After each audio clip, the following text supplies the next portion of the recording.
우리 박수 치면 주 안에서 기뻐해. 같이 찬양하겠습니다.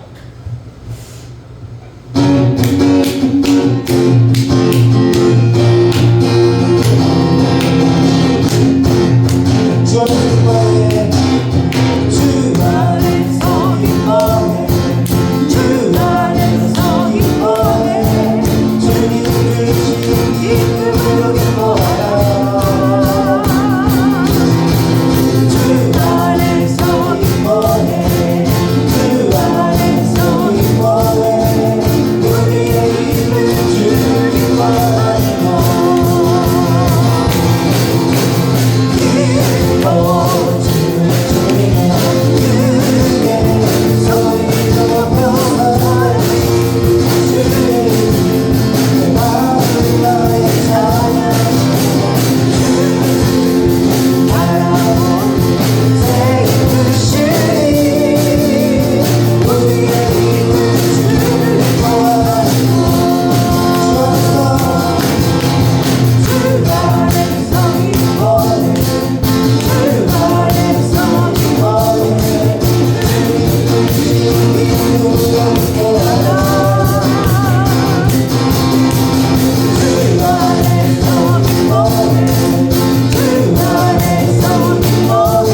동정녀 마리아에게 하시고 본디오 빌라도에게 고난을 받으사 십자가에 못 박혀 죽으시고 감사한지 사흘 만에 죽은 자 가운데서 다시 살아나시며 하늘에 오르사 전능하신 하나님 우편에 앉아 계시다가 저리로서 산자와 죽은 자를 심판하러 오시리이다. 성령은 믿사오며 거룩한 복음과 성도가 서로 교통하는 것과 죄를 사하여 주시는 것과 몸이 다시 사는 것과 영원히 사는 것을 믿사옵나이다.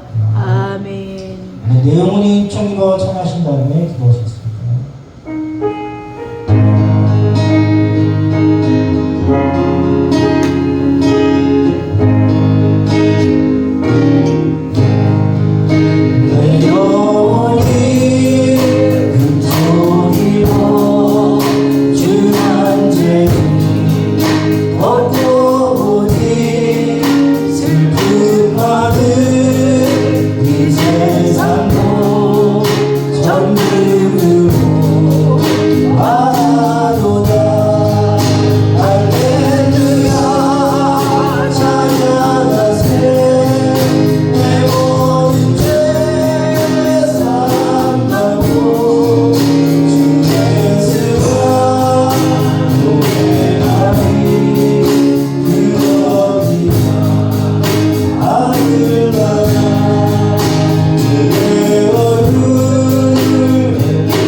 하나님 감사합니다.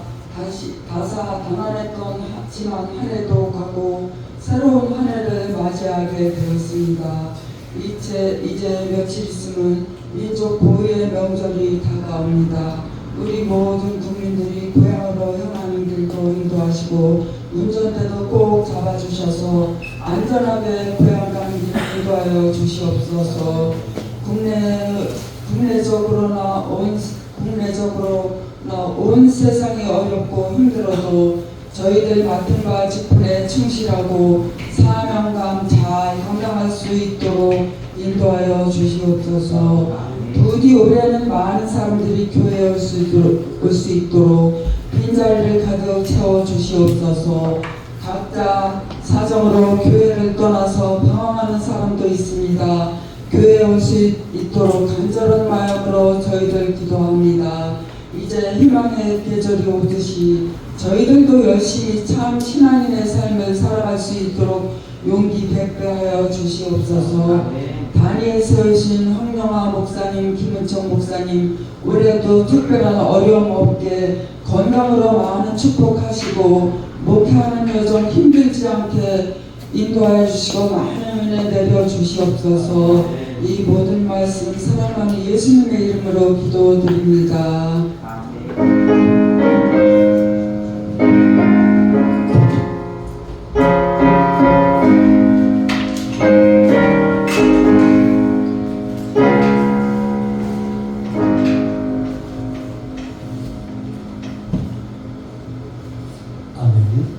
하나님의 말씀은 창세기 32장입니다. 창세기 42장 26절로 38절까지 보도록 하겠습니다. 창세기 42장 26절로 38절까지 함께 교독을 하도록 하겠습니다. 제가 아니라 여러분 기도에 읽겠습니다. 그들이 곡식을 나귀에 싣고 그곳을 떠났더니 한 사람이 영안에서 나귀에게 먹이를 주려고 가루를 띄워보는 그 돈이 자라와게 하였는지라. 그가 그 형제에게 말하되 내 돈을 도로 넣었도다. 보라 자루 속에 있도다. 이에 그들이 혼이 나서 떨며 서로 돌아보며 말하되 하나님이 어찌하여 이런 일을 우리에게 행하셨는가 하고 그들이 가나안 땅에 돌아와 그들의 아버지 야곱에게 이르러 그들이 당한 일을 자세히 알리려.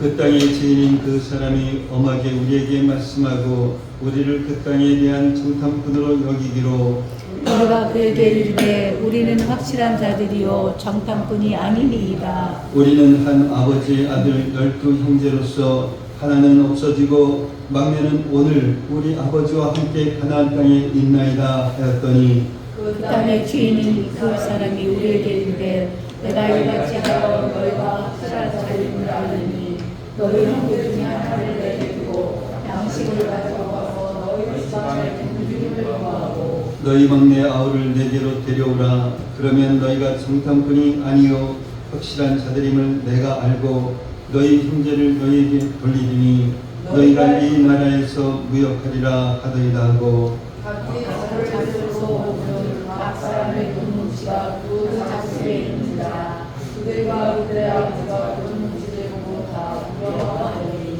그들의 아버지 야곱이 그들에게 이르되 너희가 나에게 내 자식들을 잃게 하도다. 요셉도 없어졌고 시므온도 없어졌거늘 베냐민을 또 빼앗아 가고자 하니 이는 다 나를 해롭게 함이로다. 루벤이 그의 아버지에게 말하여 이르되 내가 그를 아버지에게로 데리고 오지 아니하였거든. 그 아들을 주소서 그를 내 손에 맡기소서. 내가 그를 아버지에게로 데리고 돌아오리이다.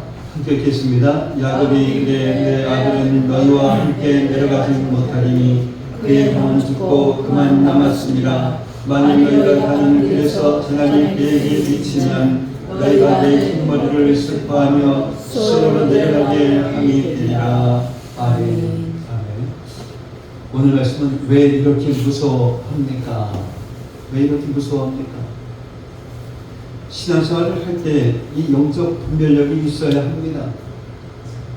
영적 분별력이 없으면 무서워하지 말아야 할 일에 오히려 무서워합니다. 오늘 우리가 읽은 이 야곱과 야곱의 아들들처럼 말입니다. 야곱의 이런 아들이 기근으로 인해서 곡식을 사러 애굽에 갔습니다. 요셉은 이런 상황이 하나님의 인도하신 것을 알았습니다. 아버지 야곱과 형들은 애굽으로 내려와야 합니다. 그래야만 삽니다. 이것이 야곱과 형들을 향한 하나님의 구원 계획입니다. 요셉은 형들을 향한 이 하나님의 새로운 역사가 시작될 수 있도록 형들을 회개의 자리로 인도합니다. 그래서 시므온을 오게 가지고 나머지 형제들을 보내면서 베냐민을 데려오라라고 말합니다. 이것이 지난주에 나눴던 이야기입니다. 오늘 보면 28절 말씀을 보면 가나안으로 돌아가던 중에 여관에서 하룻밤을 묵으면서 형제들 가운데 한 사람이 나귀에게 먹이를 주려고 이 자루를 풀었습니다. 근데 자루 안에 곡식을 살 때 지불했던 그 돈이 그대로 들어가 있었습니다. 그러자 형들은 화를 당할까 두려워 떨었습니다. 기근이 끝나지 않고 계속된다라고 하면 이 곡식을 다시 사러 애굽으로 가야 합니다. 무엇보다도 애굽의 감옥에 있는 시므온을 구하기 위해서라도 애굽으로 가야 합니다. 그런데 애굽에 갔을 때 이 일로 인하여서 무슨 일을 당할지 모르기 때문입니다. 그렇지 않아도 애굽의 총리가 자신들을 정탐꾼으로 의심하고 있는데 이 곡식값을 지불한 돈이 자신의 자리에 있으니 분명 도적으로 오해를 받을 것입니다. 근데 한 사람의 자료에만 돈이 들어있던 것이 아니었습니다. 35절 말씀을 보면 모든 형제들의 그 자리에 곡식값으로 지불했던 이 돈뭉치가 들어있었습니다. 야곱도 그의 아들들도 모두 놀랐습니다. 그리고 두려워했습니다. 후에 이 애굽의 총리를 만났을 때 이 일로 인하여서 어떠한 화를 당할지 몰랐기 때문입니다. 그런데 왜 요셉은 형들의 그 자리에 돈을 넣었을까요? 어차피 형들은 다시 애굽으로 오게 되어 있습니다. 앞으로 5년 동안 기근이 계속 될 것이기 때문입니다. 시므온이 붙잡혀 있기 때문입니다. 무엇보다도 야곱과 그의 가족이 애굽으로 내려오는 것이 하나님의 계획이었기 때문입니다. 이 요셉이 형들의 돈을 다시 돌려준 이유는 아주 간단합니다. 형들을 사랑했기 때문입니다. 7년 풍년으로 그렇게 부유했던 애굽 사람들조차도 곡식을 사기 위해서 모은 돈을 사용했고, 돈이 떨어지자 다시 자신들의 그 가축을 팔았고, 더 이상 팔 가축도 없어지자 자신들의 몸과 땅을 팔아서 곡식을 샀습니다.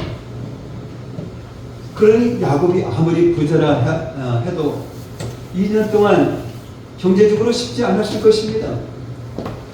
다시 곡식을 사러 올 때 아주 큰 돈을 마련해야 합니다. 이런 상황을 알고 있던 요셉은 형제들에게 호의를 베풀었던 것입니다. 그런데 이 요셉의 그 호의가 형제들에게는 이 두려움이었습니다. 자신들을 엄하게 대했던 애굽의 총리가 자신들의 동생 요셉이라고 하는 그 사실을 몰랐기 때문입니다. 그러나 야곱과 형제들의 두려움의 근본적인 그 이유는 다른 곳에 있었습니다. 그것은 전능하신 하나님을 믿지 못했기 때문입니다. 하나님을 믿지 못하면 어떤 현상이 나타날까요? 첫 번째로는 하나님을 믿지 못하기에 무서워합니다. 성도들이 왜 무서워할까요? 하나님을 믿는다 라고 말을 하면서 말입니다. 사실은 하나님을 믿지 않기 때문입니다. 하나님을 믿어도 하나님을 하나님으로 믿지 않기 때문입니다. 만약 우리가 어떤 문제 때문에 두려워하고 있다고 하면 하나님보다 그 문제를 더 크게 생각하고 있기 때문입니다. 정말 우리 이 입술로는 전능하신 하나님이라고 말하고는 있지만 실제로는 내가 당한 문제 하나도 이 해결하지 못하는 그러한 하나님으로 생각하고 있기 때문입니다. 이 누가복음 8장에 보면 회당장 야이로가 예수님의 발 앞에 엎드려서 자기 집에 오기를 간구합니다. 오셔서 죽어가고 있는 자신의 외동딸을 살려달라고 말입니다. 회당장 야이로에게는 그러한 믿음이 있었던 것입니다.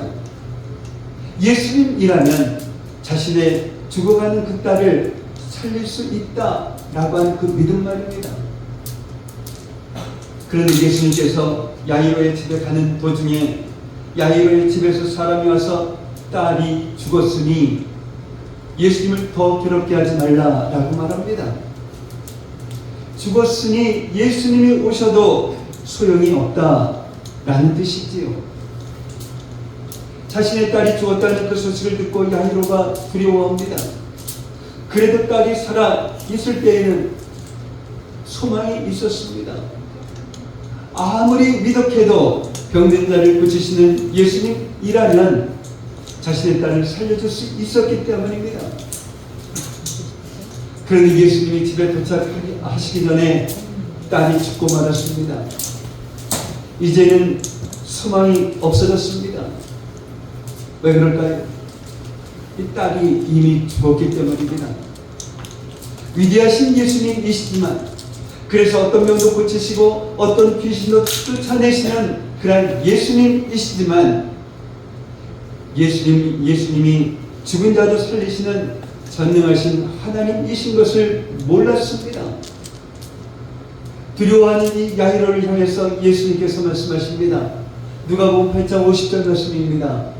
읽겠습니다.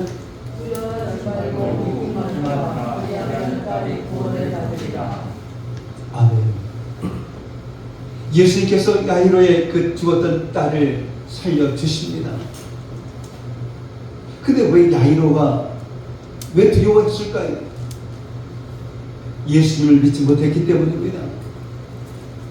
그러면 우리는 왜 두려워할까요? 하나님을 믿지 못하기 때문입니다. 우리가 만난 그 어떤 문제보다도, 우리가 만난 그 어떤 상황보다도 우리가 믿는 하나님이 훨씬 더 크신 하나님이심을 믿지 못하기 때문입니다. 내가 못하면, 내가 불가능하면 하나님도 불가능하다라고 생각하기 때문입니다. 하나님이 전능하신 하나님이심을 믿지 못하기 때문입니다. 정말 우리는 하나님을 믿어야 합니다. 이 야곱과 그 아들들이 왜 이렇게 무서워했을까요? 전능하신 하나님을 믿지 못했기 때문입니다. 물론 이들은 요셉이 애굽 총리라는 그 사실을 모릅니다. 그러나 중요한 것은 애굽 총리가 아무리 대단한 권세를 가지고 있어도 어찌 전능하신 하나님과 비교할 수가 있겠습니까? 맞습니다. 애굽 총리의 허락 없이는 이 곡식을 살 수 없습니다. 그러면 야곱과 그의 아들들의 생명이 애굽 총리의 손에 있는 것일까요? 아니지요. 이들의 생명은 애굽 총리의 손에 있는 것이 아니라 하나님의 손에 있습니다.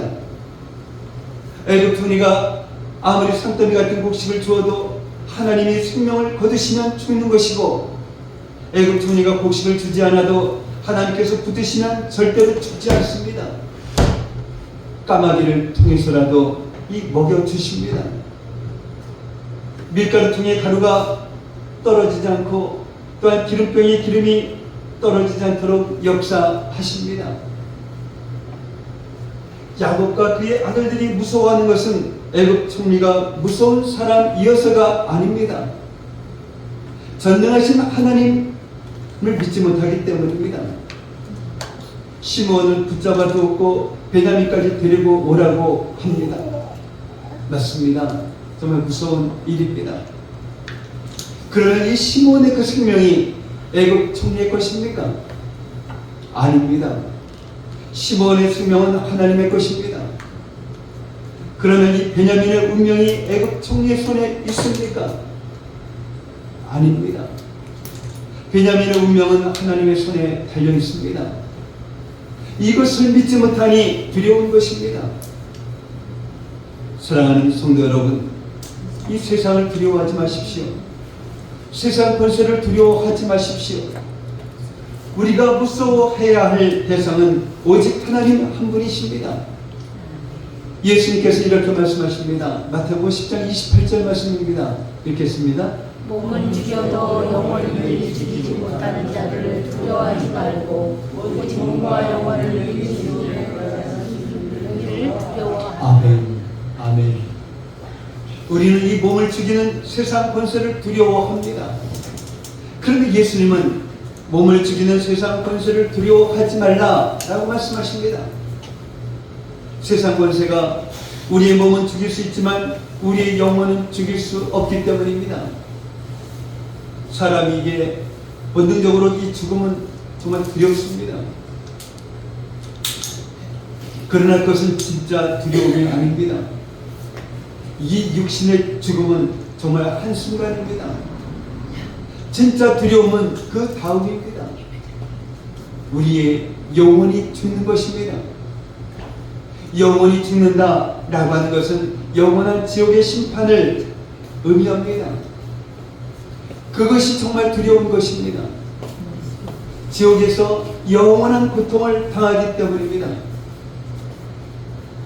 그래서 예수님은 몸은 죽여도 영혼은 죽이지 못하는 자들을 두려워하지 말라라고 하십니다. 정말 두려워해야 할 분은 지옥의 심판을 받게 하실 하나님이라고 말씀하십니다. 하나님은 우리의 이 육신의 생명도 우리의 영원한 생명도 주관하시는 분이십니다. 세상 권세가 우리를 죽이는 것 같지만 사실은 하나님께서 허락하셔야 합니다. 정말 두려워해야 할 분이 하나님이심을 말씀하신 예수님이 이어서 말씀하십니다. 마태복음 10장 29절 말씀입니다. 읽겠습니다. 그러나 너희 아버지께서 선하지 아니하시면 그 하나도 땅에 떨어지지 아니하리라. 아멘. 아멘. 이 참새 한 마리가 떨어지는 것도 하나님의 허락이 있어야 하는데 하물며 하나님이 사랑하시는 우리이겠습니까? 그리고 하나님이 허락하셨다라고 하면 결국 그것은 우리에게 유익을 위한 것입니다. 아무리 그것이 죽음이라 할지라도 말입니다. 사랑하는 성도 여러분, 지금 무엇을 두려워하고 있습니까? 하나님을 믿는다 하면서 왜 이렇게 무서워하십니까? 정말 하나님을 믿어야 합니다. 우리가 믿는 하나님이 전능하신 하나님이심을 믿어야 합니다. 우리의 생명이 하나님께 있음을 믿어야 합니다. 우리 인생이 하나님께 있음을 믿어야 합니다. 우리가 두려워해야 할 분은 오직 하나님 한 분이십니다. 나는 정말 하나님을 믿습니다. 그런데 왜 이렇게 무서운 것일까요? 이런 생각이 드십니까? 그렇다면 하나님을 바라보지 않기 때문입니다.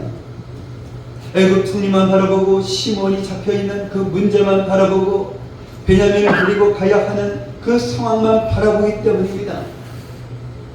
오늘 이 본문을 보면 그의 아들들의 대화에 하나님이 한 번도 등장하지 않습니다. 하나님을 믿는 자들이 말입니다. 28절에 형제들 중에 한 사람이 자신의 자기의 돈이 들어있는 것을 보고 하나님이 어찌하여 이런 일을 우리에게 행하셨는가? 라고 말하는 장면이 있습니다. 이 말은 하나님을 바라보는 그 믿음의 고백이 아닙니다. 하나님 왜 이런 일이 일어납니까? 하면서 하나님을 향해서 원망하는 것입니다. 전능하신 하나님을 바라보십시오. 세상 그 어떤 권세보다 크시고 우리가 만나는 그 어떤 문제보다 크시고 우리가 이 모든 것을 다스리고 계시는 하나님을 바라보십시오. 그러면 반드시 하나님의 음성이 들릴 것입니다. 누가복음 8장 50절 말씀 다시 한번 읽어보겠습니다. 다시 돌아가 주세요. 읽겠습니다. 두려워하지 말고 믿기만 하라. 그리하면 땅이 구원을 받으리라. 아멘. 정말 이 말씀을 믿으시기를 바랍니다. 두 번째로는 하나님의 뜻을 모르기에 두려워합니다. 지금 이 야곱과 그 아들들은 하나님의 뜻 가운데 있습니다. 이 모든 그런 상황을 통해서 하나님은 야곱과 온 가족을 애굽으로 인도하고 계십니다. 이것이 바로 하나님의 뜻입니다. 시몬이 잡혀있는 그 상황도 베냐민이 형들과 함께 애굽으로 가야 하는 그 상황도 그 자체로는 힘든 것이지만 이 모든 것이 바로 하나님의 뜻이 이루어지는 그런 과정입니다. 그러나 이 야곱과 그의 아들들은 이것을 모르고 있습니다. 모르니 정말 두려운 것입니다. 만약 그것을 알았다라고 하면 왜 이렇게 두려워하겠습니까? 후에 이 야곱과 그의 온 가족이 애굽으로 가면서 아마도 이런 대화를 나누지 않았을까 싶습니다. 이 온 가족이 애굽으로 가는 것이 하나님의 뜻이었는데 정말 쓸데없는 걱정을 했어. 괜히 이 마음 졸이면서 두려워했잖아. 아마 이 스트레스 때문에 수명이 10년은 줄어들었을 거야 라고 말입니다. 사랑하는 성도 여러분, 지금 우리들이 걱정하고 두려워하는 것이 정말 쓸데없는 것이라는 것을 알고 있습니까? 우리가 두려워해야 할 분은 하나님 한 분이십니다. 혹시 하나님께 죄를 짓지는 않았을까? 혹시 하나님께 불순종하는 것은 없었는가? 나도 모르는 사이에 교만해져서 내가 옳다라고 고집부리고 있는 것은 아닌가? 우리가 두려워해야 할 것은 바로 이런 것들입니다. 우리를 하나님 앞에 바로 세우는 이 거룩한 근심, 거룩한 두려움 외에는 그 어떤 것도 걱정하거나 두려워하지 마셔야 합니다. 우리가 만난 그 어떤 문제도, 그 어떤 어려움도, 우리가 겪고 있는 그 어떤 슬픔과 고통도 우리를 향한 하나님의 뜻을 가로막을 수는 없습니다. 문제는 우리가 하나님의 뜻을 모르고 살아가기에 이렇게 두려운 것이다 라는 것입니다. 정말 이 모든 것이 하나님의 손 안에 있으면서도, 하나님의 뜻 안에 있으면서도 그것을 몰라서 두려워 어찌할 바를 모르는 이 야곱과 그의 아들들은 지금 하나님께서 야곱과 그의 아들들을 살려주시기 위해서 애굽으로 가게 하시는데 이들은 그런 하나님의 뜻을 몰라서 어떻게 해서든지 애굽으로 가지 않으려고 발버둥을 치고 있습니다. 그러면서 스스로를 고통스럽게 하고 있습니다. 이들이 애굽으로 가는 것은 단순히 이 기근에서 구원받기 위함이 아닙니다. 아브라함에게 주셨던 그 축복을 이루어 가시는 것입니다. 아브라함에게 주셨던 그 축복을 이삭이 이어받았고, 그리고 그 축복을 이삭의 아들 야곱이 이어받았습니다. 그리고 야곱에게 주신 그 축복을 그의 12 아들들이 받았습니다. 그러니까 이 야곱과 그의 아들들은 하나님의 그 축복 안에 있는 것입니다. 비록 지금은 기근으로 인하여서, 그리고 애굽 총리로 인하여서 시므온과 베냐민의 문제로 힘들어하지만 이 모든 그런 과정이 하나님의 뜻 안에 있습니다. 문제는 이 야곱도 그의 아들들도 그것을 몰랐다라는 것입니다. 그래서 두려워하고 있는 것입니다. 이와 같은 그런 일들이 우리에게도 얼마든지 있을 수 있습니다. 혹시 우리가 지금 이렇게 무서워하고 있는 것이 야곱과 그의 아들들처럼 하나님의 뜻을 몰라서 그런 것은 아닐까요? 우리를 향한 하나님의 계획을 몰라서 그런 것은 아닐까요? 이 출애굽기 14장을 보면 하나님께서 출애굽한 이스라엘 백성을 홍해로 인도하십니다. 근데 이게 웬일입니까? 애굽왕 바로가 선발된 병거 600대와 애굽의 모든 병거를 이끌고 이스라엘 백성을 쫓아오는 것이 아닙니까? 정말 저 앞에는 홍해가 있고 뒤에는 애굽 군대가 쫓아오고 있습니다. 앞으로 갈 수도 없고 뒤로 갈 수도 없습니다. 말 그대로 진퇴양난입니다. 이스라엘 백성은 심히 두려워하여 여호와께 부르짖습니다. 그리고 모세를 원망하며 이렇게 말합니다. 출애굽기 14장 11절 말씀입니다. 읽겠습니다. 애굽에 매장지가 없어서 당신이 우리를 이끌어내어 이 광야에서 죽게 하느냐. 어찌하여 당신이 우리를 애굽에서 이끌어내어 우리에게 이같이 하느냐. 아멘. 정말 이스라엘 백성들은 하나님의 뜻을 몰랐습니다. 홍해를 가르시고 자신들 쫓아오는 애굽 군대를 모두 멸하실 그 하나님의 계획을 몰랐습니다. 이스라엘을 위해서 예비하신 하나님의 크고 놀라운 그러한 구원의 역사를 몰랐습니다. 몰랐기에 지금 이 상황이 심히 두려웠던 것입니다. 그렇다면 어떻게 하나님의 뜻을 알 수가 있을까요? 지금 내가 당하고 있는 일들이 결국은 하나님의 뜻을 이루는 도구요 통로가 된다는 것을 어떻게 알 수 있을까요? 그것을 알면 이렇게 두려워하지 않을 텐데 말입니다. 후에 그것을 알게 되면 이렇게도 말할 수 있습니다. 하나님께서 미리 말씀해 주시면 안 되나요? 그러면 이렇게까지 무서워하지 않을 텐데 말입니다. 라고 말입니다. 맞습니다. 하나님께서는 미리 말씀해 주십니다. 하나님께서 이상 중에 야곱에게 나타나셔서 애굽으로 내려가는 것을 두려워하지 말라라고 하시면서 내가 거기서 너로 큰 민족을 이루게 하시겠다 라고 말씀하십니다. 그런데 언제 이 말씀을 주셨는지 아십니까? 야곱이 하나님의 인도하심에 순종하여서 애굽을 향해 떠났을 때입니다. 이 부분은 창세기 46장에서 자세히 나누겠습니다. 하나님의 뜻에 순종할 때에 하나님은 그 순종을 보시고 말씀으로 확인해 주십니다. 그러면 직접 말씀해 주시기까지 어떻게 하나님의 뜻을 알 수 있을까요? 여기에 대한 대답이 바로 요셉입니다.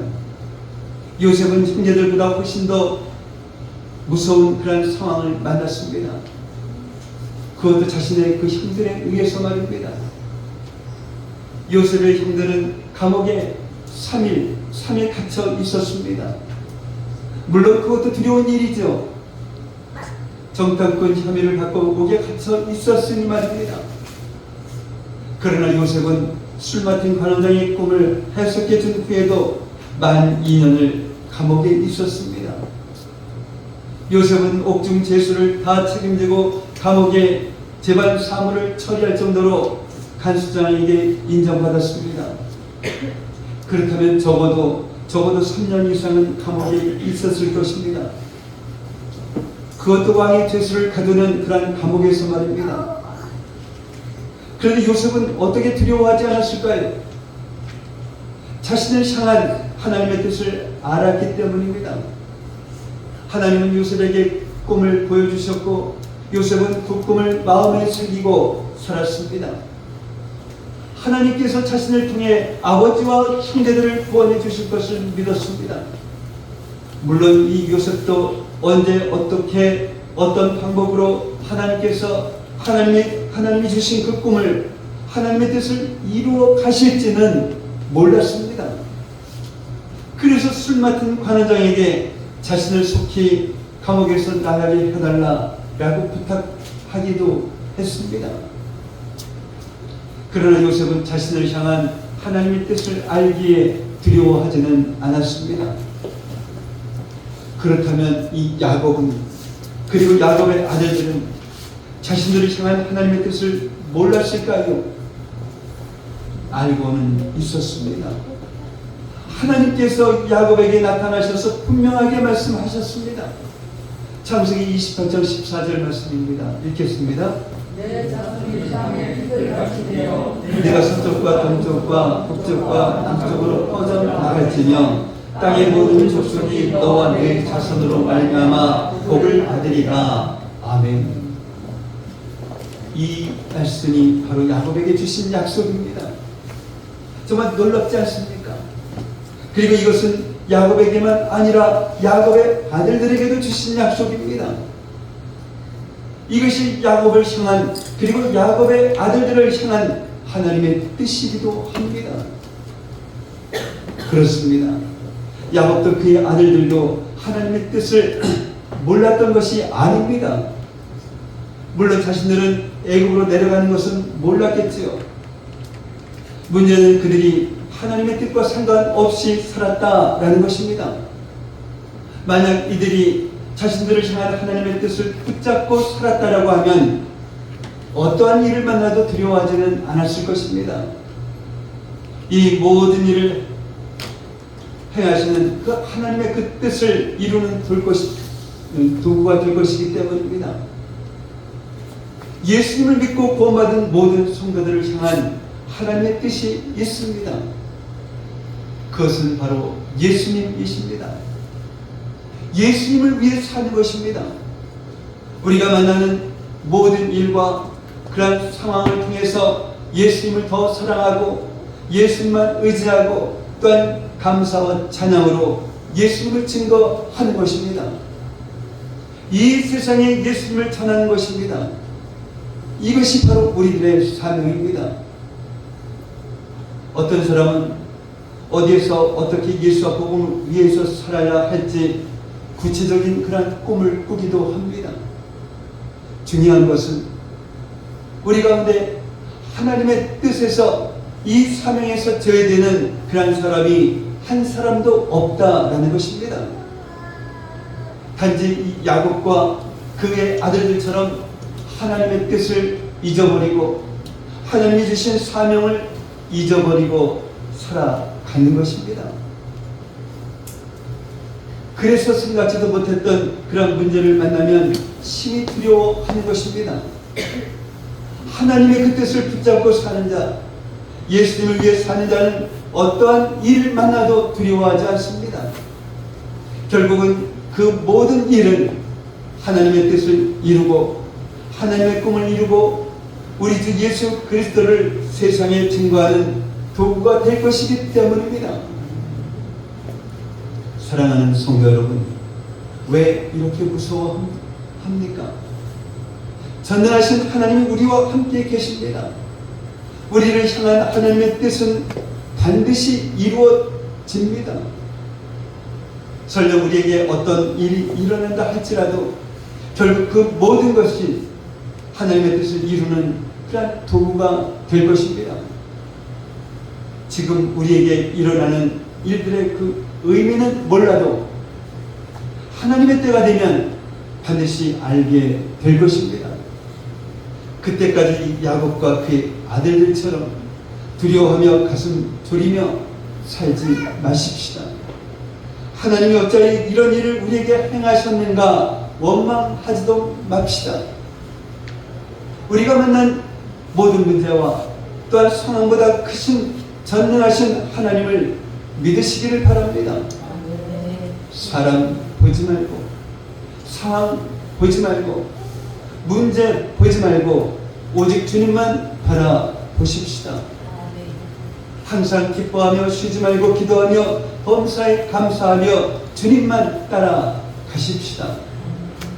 그래서 주님의 때에 주님께서 모든 것을 이루시는 것을 직접 체험하며 살아가는 그런 저와 여러분들이 되시기를 예수님의 이름으로 축복합니다.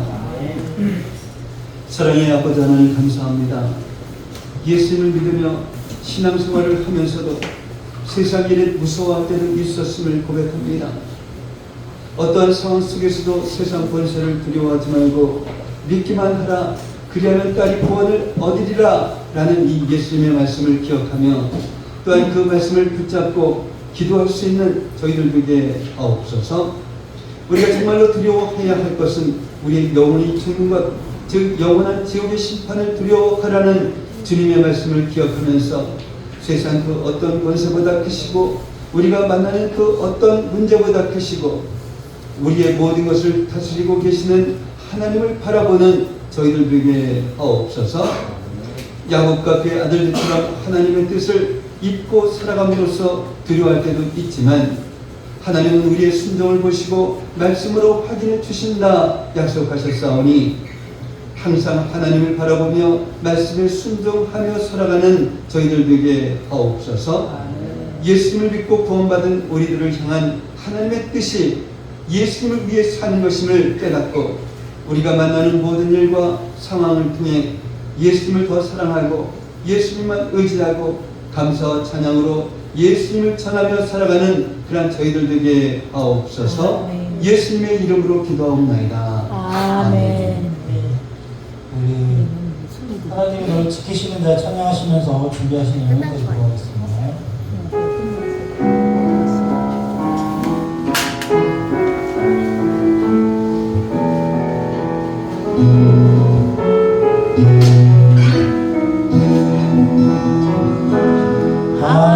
하나님은 너를 지키시는 자 너의 구원을 계시니 나를 해와 나를 달고 너를 지키고 하나님은 너를 지키시는 자 너의 환난 연결하시니 네가 너를 지키시리라 너의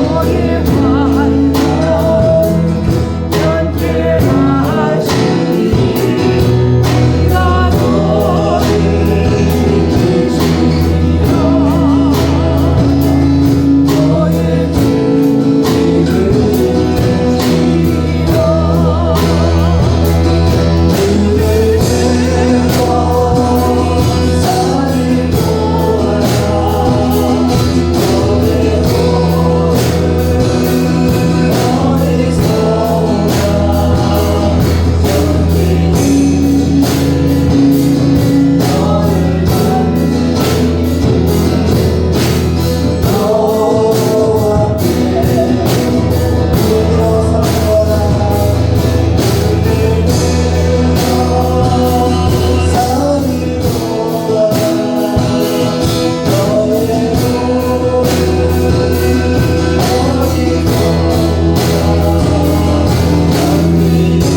지키라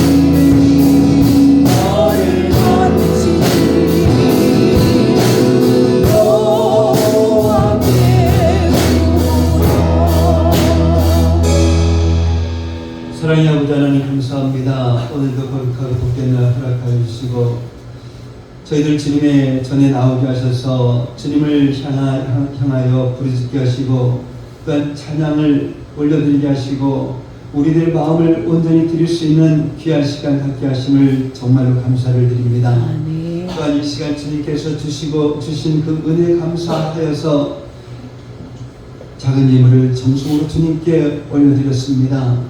올려드린 손길 주님께서 기억하시고 복의 복을 허락하여 주셔서 이 어려운 세상 살아가기 좀 더 부족함 없게 하시고 정말 우리 주변의 어려운 사람들 정말 그냥 지나치지 않게 하시고 도움의 손길을 나눠주는 그런 삶을 살아가기에도 부족함 없게 하여 주시옵소서. 아멘. 오늘 드려진 이 예물이 주님 안에서 온전한 예물이 되게 하여 주셔서 또한 이 예물이 사용되어지는 곳곳마다 놀라운 주님의 역사가 일어나게 하여 주시옵소서. 아멘. 감사하며 축복하며 예수님의 이름으로 기도하옵나이다. 아멘. 오늘 함께 예배드리신 여러분을 예수님의 이름으로 환영하고 축복을 합니다. 다음 주 대표기도는 오영희 집사님 준비하시기 바랍니다. 이번 주간은 우리 고유의 명절인 이 설날 연휴 기간입니다. 주 안에서 가족들과 즐거운 시간을 보내시기를 바랍니다. 이번 한 주간에 있는 그 수요 예배와 또한 관사님 모임은 쉬도록 하겠습니다. 그래서 가족들과 시간을 보내시기를 바랍니다. 다른 광고 없으시면 다 같이 일어나셔서 찬송을 부르신 후에 기도로서 예배를 마치도록 하겠습니다.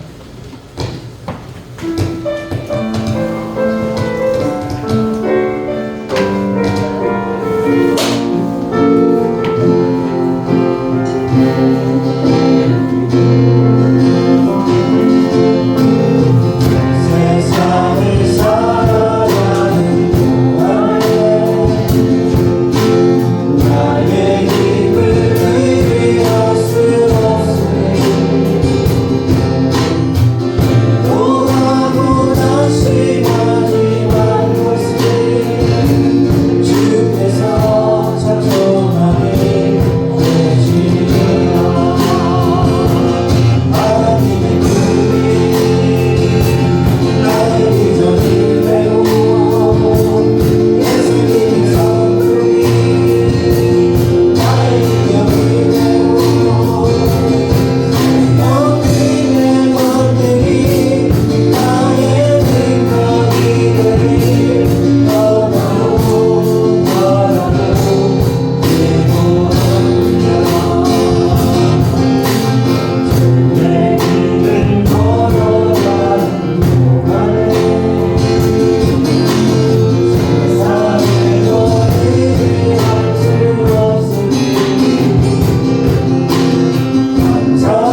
이제는 우리 주 예수 그리스도의 은혜와 하나님 아버지의 무한하신 사랑하심과 내주하시는 성령님의 감화감동 충만 교통하심이 왜 이렇게 무서워합니까? 라는 이 말씀을 듣고 주님의 약속의 말씀을 믿고 두려움을 떨쳐버리는 믿음의 자녀들이 되리라 다짐하며 돌아가는 성도들 머리 위에, 성도들의 가정과 모든 생활 위에, 성도들의 직장과 사업장 위에, 그리고 공부하는 학생들 머리 위에 이제로부터 영원까지 함께 있을지어다. 아멘.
지금 새벽에